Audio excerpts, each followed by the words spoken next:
I took a really circuitous, weird path into working in entertainment and comedy and writing. I always loved film and television growing up. And I grew up in Riverside, California, which is a suburb about an hour from LA. And I used to frustrate the hell out of my mom because every night after I got home from school, all I wanted to do was watch TV. And basically, when I was a little kid, my mom didn't really want me to do that, but at a certain point she had to let go. So I was watching literally 2 or 3 hours of The Simpsons and Seinfeld and SNL. I was watching all these shows every day. And it didn't really strike me as something that could be a job. Like, that wasn't even on my radar. I didn't know anyone who worked in entertainment, even though it was only an hour and a half from LA. Culturally and sort of psychologically, spiritually, Riverside is as far away from LA as Des Moines or something like that, So I went to school and I didn't feel like this was really an actual job option. So I majored in biology. So naturally, just a straight shot into entertainment. No, I was trying to find my way in college, and the two things I ended up gravitating towards. Science was okay. It was like was one of the things I was okay at academically, so that's what I did for my major. But I started playing in a punk rock band, and I started writing for a college magazine. And the magazine was kind of a comedy magazine, and one of those two paths led to my job. I'm not in a punk rock band anymore, but I do write for a living. And I just realized that the people I wanted to hang out with were writing stuff, making stuff, were funny, interesting, original people, and that's who I wanted to spend my time with. So I just found like writing gave me way more joy and filled me with a lot more passion than anything else I was doing. My dad's a doctor, but I was really at no point really thinking of pre-med. I respect that field too much, and man, if you are going to be a doctor, my advice is you better really want to be a doctor, because that's a ton of work. Like, you gotta really focus up and put in the time. I had a bunch of friends who were pre-med, especially freshman year in college, and you gotta really want to do that. I don't think I ever really thought I would do that, but God bless, we need more doctors. We don't need more people in entertainment necessarily. I went to an interesting school. I went to a school called Riverside Poly High School, and when I was going there, it's a big public high school. There's 600 people per grade, something like that, and it's relatively diverse in that, at the time I think it was 40% Latino, maybe 10-15% black. White people were actually a minority at the school. But there weren't that many Asian people per se. So the other thing, and this was kind of, a thing I noticed as I was growing up, it was a little bit, it bothered me a little bit, but at lunch, when you would walk around, everyone ate outside because it was Southern California, it was beautiful. But people were kind of a little bit segregated racially. So you would walk over, these lunch tables are where a lot of Mexican kids sit, and, under this area is where a lot of black kids sit. And I'll never forget, there's this one girl, an Asian girl in my grade, who started passing me notes, and she would pass me send me nice things. I don't know, maybe in retrospect she had a crush on me or something. But one day she sent me a note and passed it over to me, and I read it, and it said, "Hey, Alan, why don't you ever sit at the Asian tree at lunch?" Because there was one tree where like 5 Asian kids would sit. And I was like, well, I got other friends, I don't only hang out with Asian people, and if I did, I'd only have 5 friends. So I think from an early age, I kind of learned to get along with a lot of different kind of people, because there wasn't really the option of just hanging out in an Asian clique. So I think that ended up being a good thing in some ways. Yes, absolutely. My parents are both from Taiwan. Their families lived in Taiwan before Chiang Kai-shek came over, so there's the sort of, I think there's a dichotomy in Taiwan of like, oh, are you mainlander, are you not mainlander? I'm not well versed in Taiwanese politics. I'm not well versed enough in Taiwanese culture. I'm trying to learn more. I actually went and saw this movie Taipei Story on Friday, directed by this guy Edward Yang, who's one of the greatest directors of new Taiwanese cinema. And I believe it was the first time it screened like on the big screen, 35 millimeter in America, so that was really cool. But yeah, my dad is from the south of Taiwan, from a small town, and my mom, they met in Taiwan and got married there, and they came over to America, and they lived in New York City for a while. They lived in the Bronx. They lived in Buffalo. I don't know why they lived in Buffalo. It was really cold there. And my sister was born in New York, and then they moved to California. I was born in California. But yeah, I mean, I'm just learning more and more, man. The last time I actually went to Taiwan with my dad in December, and the last time I had been to Taiwan before that, I was 7 years old. So it's been a while. I'm an old man now, so it definitely had been a while. But yeah, I really need to learn more. There was an interesting thing where, when I was growing up, my mom asked me to go to Chinese school, and the first time I went, I hated it, and I was like, this is for nerds. I don't need to be here. And to my mom's credit and to my discredit, she let me quit. So I just didn't ever want to go. I was doing a bunch of other stuff. I was playing sports. I was, playing music. And, now I don't really speak Mandarin. I don't speak Mandarin. I don't really speak Taiwanese. My sister, meanwhile, was a much better kid, and she stayed in those classes, and she took Chinese in college. She lived in Taiwan for a while, and she speaks Mandarin pretty well. She's older than I am, and so it's that typical older child thing, I think. But I did notice an interesting phenomenon last time I went to Taiwan. My dad and I would get in a cab, and he used the opportunity to speak Taiwanese to the cab driver, because I don't think he gets to speak it very often in America. And as he was speaking and the cab driver was replying, I realized I could understand almost everything they were saying, which was so weird. It was like discovering a long lost talent that you forgot you had. And so I could understand these, my dad and the cab driver speaking. And one of the conversations that he had repeatedly with multiple cab drivers was him apologizing for us staying at a nice hotel, because he's a humble man, and he would say, "Oh, I would never stay at this hotel. My son put me up here because I would just stay with my friends. But yeah, he's a Hollywood guy now, and he has to stay in a nice hotel, so he paid for my room. Otherwise, I would never stay in this hotel." So he was doing a lot of that. I was like, "Dad, I understand what you're saying." But yeah, it was really weird. Did you stay?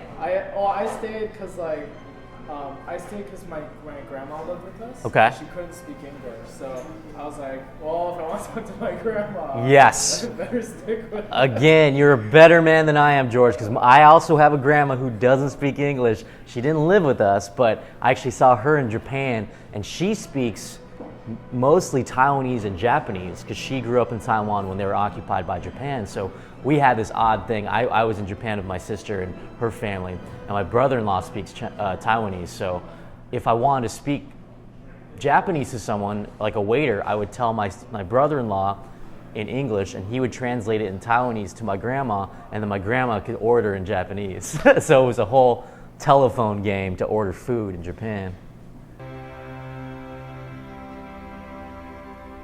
I'm not going to point to a single incident, but in retrospect, again, all this stuff kind of becomes clear when you're with the sort of distance of time. And I realized one of my favorite things, I had two really great friends. I think my two best friends in high school were named Dave and Paul. And the three of us, we just really liked making jokes and being funny. And it's not a thing that I really realized until later, because we, whatever, like, I would never have thought of it as a career. I never would have thought of it as, anything more than just our personalities. But we really liked, kind of sitting in the back of the classroom and talking to each other and writing down inside jokes. I think we had an insane thing where one year we signed each other's yearbooks, and I think either I was writing in Dave's yearbook or he was writing in mine, but he wrote down like basically a transcription of every inside joke we had all year, and covered like pages and pages of the yearbook with just crazy stuff that we had come up with. And that's a microcosm of what you end up doing on these collaborative shows. Sometimes you're working on a comedy show, it's hanging out with people you really like and think are funny, and good stuff comes out of that. And that's the sort of collaboration that we encourage on our show on Master of None, and I really enjoyed on Parks and Recreation. That's the kind of environment that Mike Shore and Greg Daniels cultivated, and that's one of my favorite parts of working on a writing staff like that. Yeah, well, okay, so the two parts of the question. The first part is actually kind of weird. It's a testament to how things and people and situations collide randomly and then end up, coming back together. So I have always been a big sports fan, mostly basketball, but for a period of time, especially in college and a little bit after that, I started getting into the Boston Red Sox because I went to school up there, and then I moved to New York. I was in New York for a while, and there was a contingent of Red Sox fans there that I got to know, and we would watch Red Sox games together. And so there was this email list of people who would go to those games, and concurrently with that, some of us started really turning against the commentators and people who wrote about sports in a way that, we were kind of big dicks about it, but we would just make fun of them.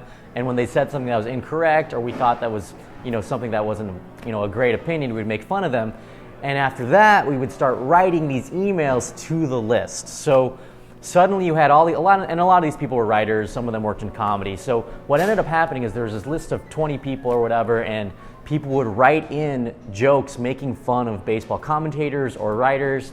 And eventually the volume on these emails became so significant that a couple people wrote to the list and said, "Hey guys, can you stop writing these jokes to this email list? Because I'm just trying to live my life. I don't need jokes about baseball commentary every day, every hour. Can you please, if you want to keep writing these jokes, just start a Blogger account or something."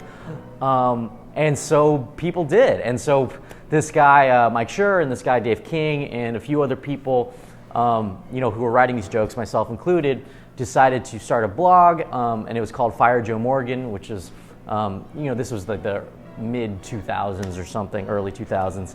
And, a bunch of people had access to this Blogger account.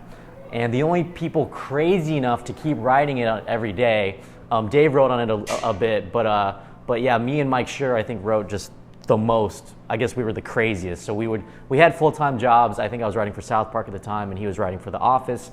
But we ended up just writing on it every day, just punishing people with jokes they didn't want about baseball commentary. Long 3,000, 5,000 word pieces for no money, no advertising, no photos on the site, just text. And it was just for us because we didn't even put our names on it. It was really just to make each other laugh. And so years later, maybe not that many years later, but I had been writing on the blog we'd been writing on the blog for a long time.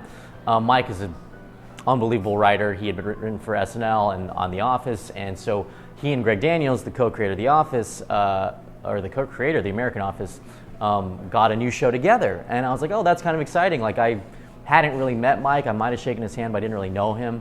But I did think, well, we both write for Fire Joe Morgan, and we have this thing in common. So I wrote a pilot and submitted it to Mike and Greg to possibly be a writer on their new show, which was as yet untitled, had no premise or anything. And Mike read it. He said, yeah, the pilot's good. And obviously Greg has to read it, and he has to weigh in because he's half the show too. But the good news is I've read literally tens of thousands of words of your writing and your jokes, and so I'm familiar with, at the very least, your jokes about baseball commentary. And so I definitely think that helped, get my foot in the door and get me a meeting. And eventually Greg read my pilot and liked it, and so I met with them. And that was before season 1 of Parks and Rec. So that's a long-winded way of saying, when you write something you really care about and you actually just like and believe in, like, it may lead to good stuff, even if it seems like it has no, and it honestly, like, I would have been happy to do it regardless of whether it got me, it later ended up getting me a great job that was, such a great launch pad for me, but, I would have enjoyed writing for that blog anyway. So after we started working on Parks, all of the credit has to go to Mike and Greg. I mean, they crafted that world, and what I think was really cool about it is we were able to, a television show on a network like that, if you're fortunate, is a very long-lasting thing. And that show went for 7 seasons.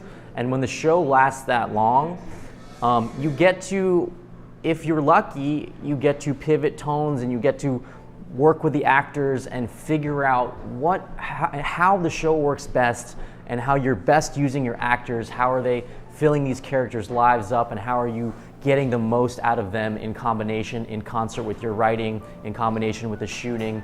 And you know, in this case, I think what was really beautiful and one of the things I loved about Parks was, you know, The Office was working great and was very popular, and that just wasn't the tone that worked for Parks. You know, The Office is very realistic and sort of, it has some pathos, and it has joy in it, but also has a little bit of tragedy and a bittersweet tone.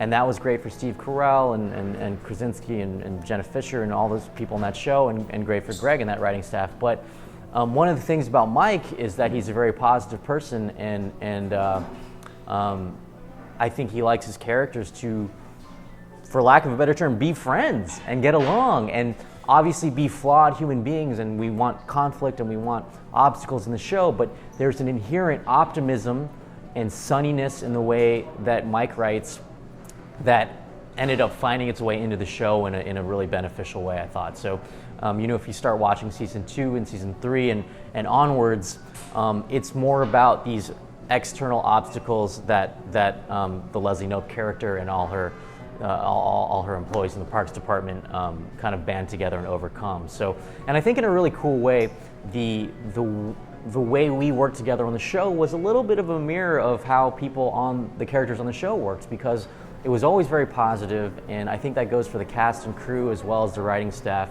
But you know, one of the best work experiences of my life in terms of working with people I love and respect, learning from them, and getting to work on something that we were all very proud of. So, you know, it's a combination of so many things having to go right for you to make something that doesn't suck. So it was like, oh, this doesn't suck, and it's been such a positive experience. That was weirdly, you know, Mike and I had never worked together. You know, he's a little bit older than I was, and we weren't like really in the same. I wouldn't say he was like a friend of mine. I would say he's a friend of mine now, but at the time, yeah, I think when I met with him and Greg, you know, it wasn't like, I'm going to hire my buddy Alan. It was like, well, this kid has written some stuff on this weird blog that I work on. But yeah, they definitely took a chance on me, and I like to think I rewarded them in some way. Yeah, sure.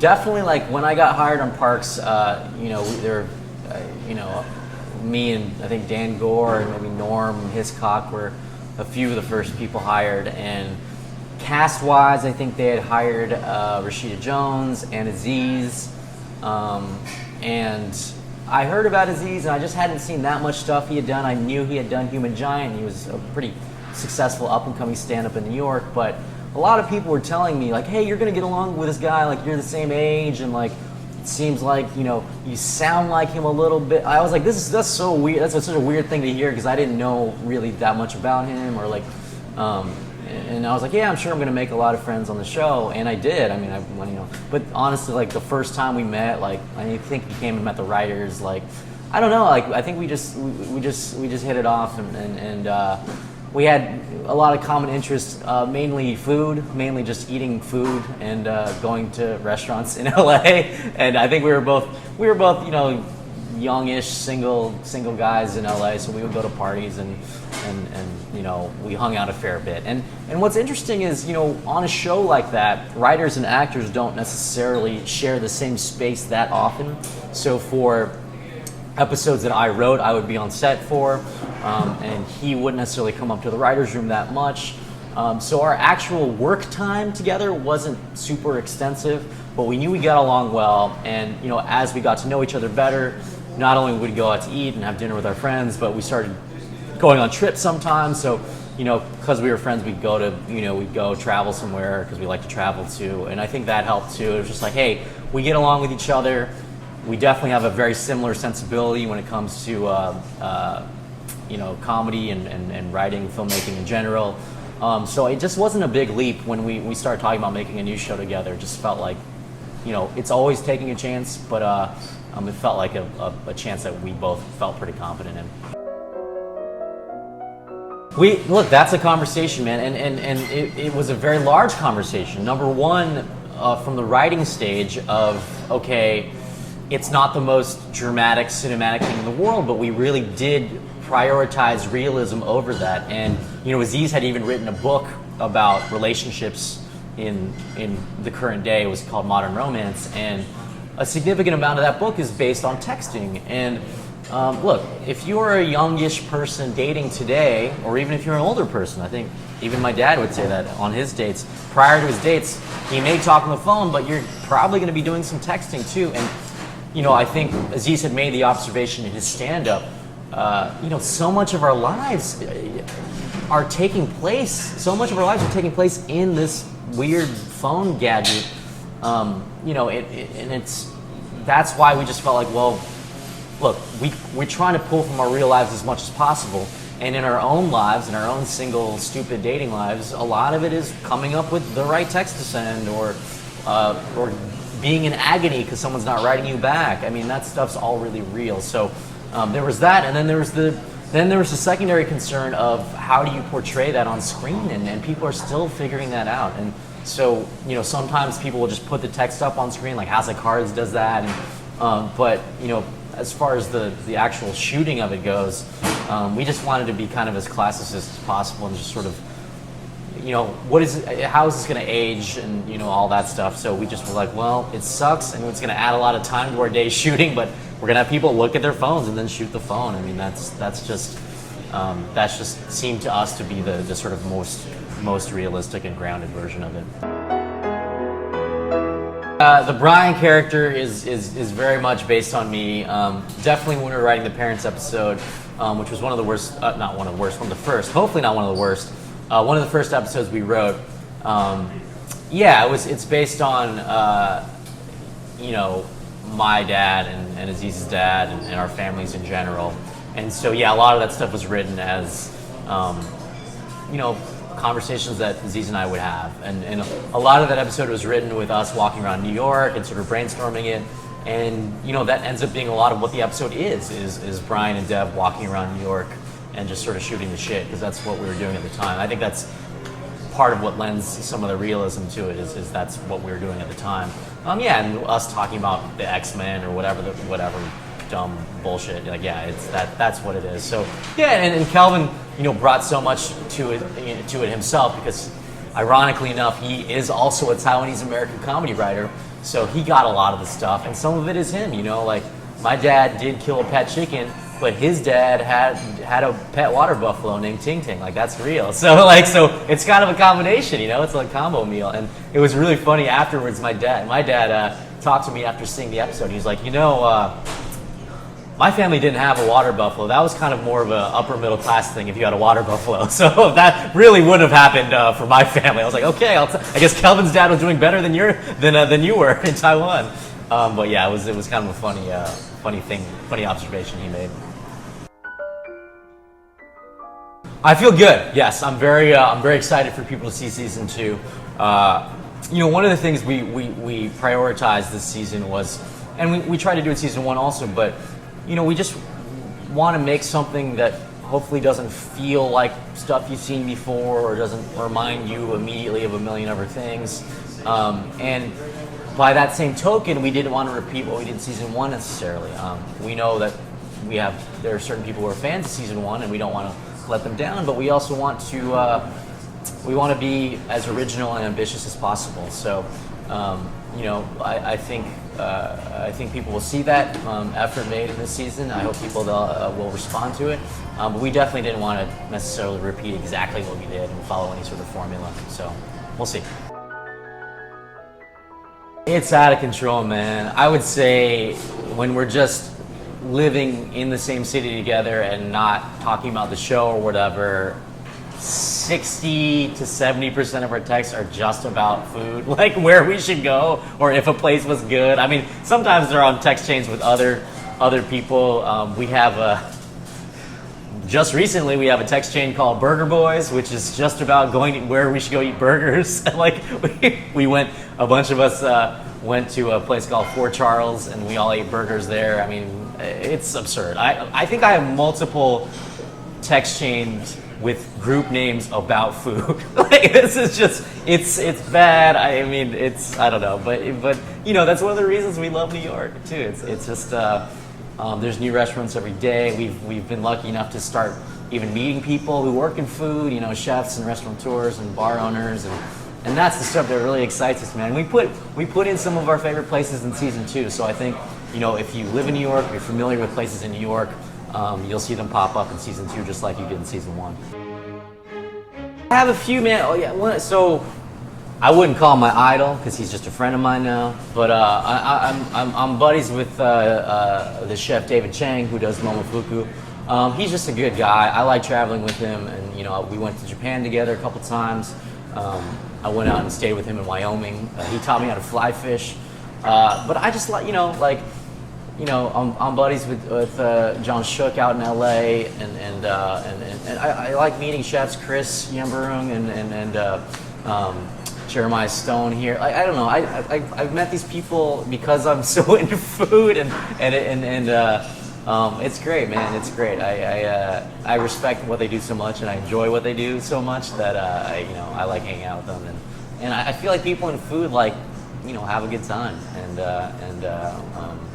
I don't know. I like hanging out with chefs and people who work in food. You know, I know people who work in food PR. My friend Sue Chan does food PR. Like, you know, it's great. It's a whole other world that we don't have to talk about. We don't have to talk about like TV shows and movies and stuff, which is great also.